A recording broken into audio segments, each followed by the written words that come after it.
Здравствуйте, дети! Сегодня мы будем изучать устройство компьютера. Сначала проверим, все ли здесь. Так, Паша здесь. Паши нету. Влад здесь. Здесь.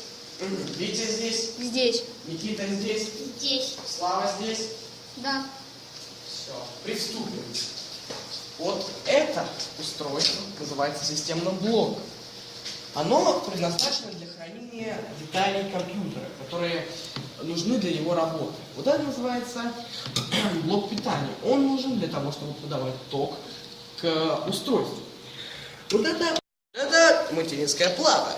Она нужна для нормальной работы компьютера, так как в ней хранятся видеокарты, процессоры и оперативная память.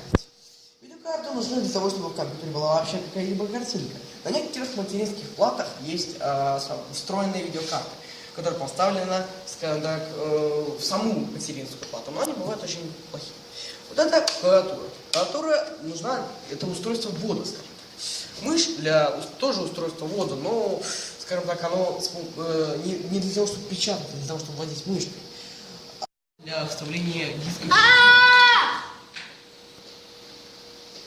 Слава, ты что, на уроках спал? А ну, говори мне, где материнская плата? Вот здесь. Где клавиатура? Вот здесь. Где процессор? Вот здесь. 2 тебе за то, что ты спал на уроке.